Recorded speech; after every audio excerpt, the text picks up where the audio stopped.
Hi there. Second video.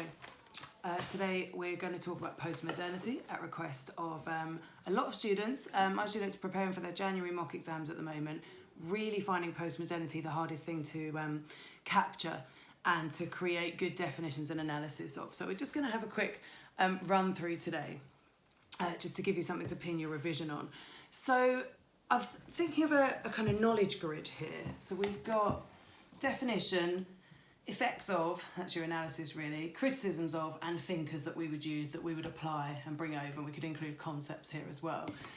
And the thing with postmodernity is it is really hard to find a definition for it. So rather than a definition, and we could talk about it as that period post-modernity, where modernity is being where we move to kind of scientific rational thought, postmodernity then being moving past that and getting away from restrictive structures, getting away from meta-narratives, universal truths, and kind of moving forward to something that's more about individual meaning. But really, I think for an A-level student, if you are aware and you can list, and you've got the fluency, when we say postmodernity, you say these key terms that need understanding to be able to define what postmodernity is. So we're looking at diversity and choice as the first one, and individual choice as a big part of that.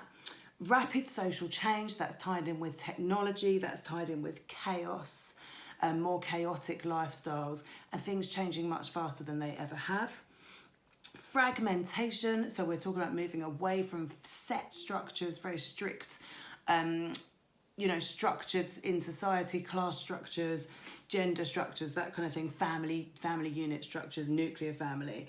Disembedding, Anthony Giddens' term, so we're talking about the disembedding of time and space. So with the technology, with the communication, with globalization, in this post-modernity, this era of post-modernity, we have a disembedding of time and space. We can be very close through different ways without having to travel across the world, and we can also experience the world and interact in ways that we couldn't, say, 100 years ago. And also we've got moving past meta-narratives and moving past universal truths. So we're very much looking at kind of individual meaning and the meaning that we attach, and truth being truth of our own lived experiences rather than this kind of accepted truth. Okay, so it's more about the individual. So when we look at the thinkers, the key thinkers that we can attach here in order to apply to your answers and in order to demonstrate your true understanding of this area. Judith Stacey is kind of our goddess of postmodernity when we're looking at the family. So she's talking about individual choice. She talks about the divorce extended family, and there's lots to do with diversity there. So we kind of bring her in when we're talking about diversity, family structures, and postmodernity. Tamara Harivan, talking about life course analysis and how people attach different meanings to different stages of their life. And now those stages, there's a much more choice over what we do when.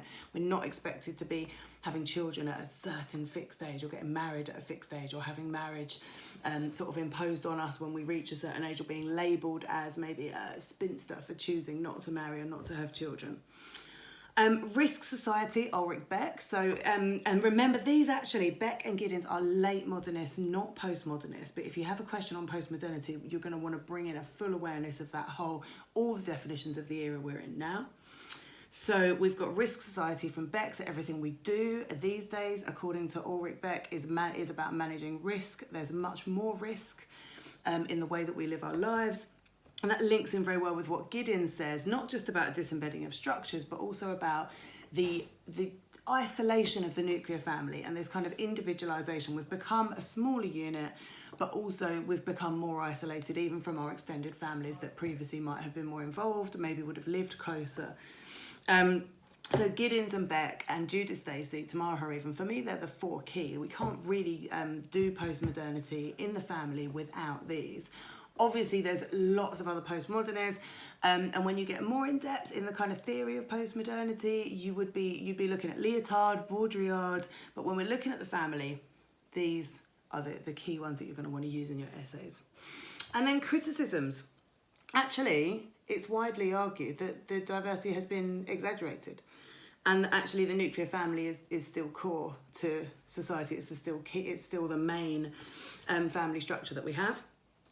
You can then sort of double evaluate that with Pat Thane and say, well, actually, was it ever the core structure in society? Was it ever the core family structure? So that, there's kind of a double flip of evaluation there.